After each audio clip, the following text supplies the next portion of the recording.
খেলা লন্ডনে হলেও পিছিয়ে ছিল না ঢাকা। বড় টিভিতে চ্যাম্পিয়ন্স লিগের ফাইনাল দেখার আয়োজন ছিল রেস্টুরেন্টগুলোতে। খেলা শেষে শিরোপা জয়ের আনন্দ আর উল্লাসে মাতেন ঢাকার রিয়াল মাদ্রিদ সমর্থকরা।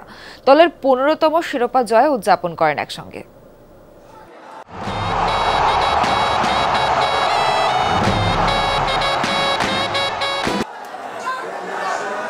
৮,০০০ কিলোমিটার দূরের লন্ডনের ওয়েম্বলির একাংশ যেন ঢাকার ধানমন্ডিতে।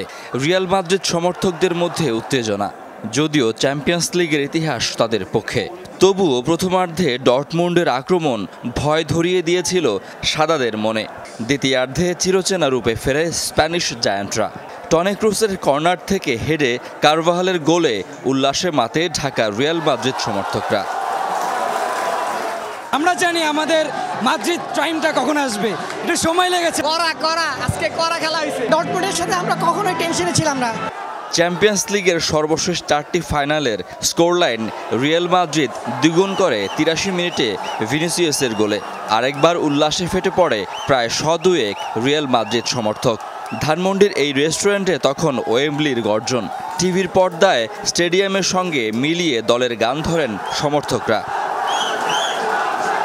ঢাকা রিয়াল মাদ্রিদ সমর্থকরা দলের খেলা একসঙ্গে দেখার এমন আয়োজন করেন বরাবরই।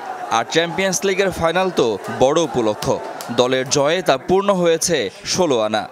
ফ্রেন্ড সার্কেল আমরা সবাই একসাথে কানেক্টেড হয়ে আমরা এখানে আসি। রিয়াল মাদ্রিদ আমাদের কাছে একটা আবেগের নাম। রোনালদো থেকে শুরু করে সব বড় বড় প্লেয়াররা এখানে খেলে গেছে, তো ওখান থেকে একটা আবেগ, একটা টান এসে পড়ছে রিয়াল মাদ্রিদের প্রতি। এটা অ্যাকচুয়ালি আমাদের পক্ষেই সম্ভব, শুধুমাত্র এই এনজয়মেন্ট করাটা, কারণ আমাদেরই অ্যাকচুয়ালি 15টা কাপ আছে এবং কারো নাই। এবং আমাদের পুরো বাংলাদেশ জুড়ে রিয়াল মাদ্রিদের যে ফ্যান বেসের যে একটা ক্রেজ, এটা আপনি আর কোথাও পাবেন না। যে দেশে ফুটবলের এমন নিবেদিত সমর্থক আছে, ফুটবলে সেই দেশের অবস্থান কেন তলানিতে? ফুটবলের প্রতি যে ভালোবাসা রয়েছে, এটিকে যদি আমাদের যারা দায়িত্বপ্রাপ্ত রয়েছে তারা যদি অনুবাদ করতে পারে, তাহলে বাংলাদেশের ফুটবল সম্ভাবনাময়ী হবে বলে মনে করি। এটা হচ্ছে আমাদের আজকে মিনি বার্নাব্যু। এরকম শত শত মিনি বার্নাব্যু আজকে বাংলাদেশে আছে। চ্যাম্পিয়ন্স লিগ মানেই রিয়াল মাদ্রিদ।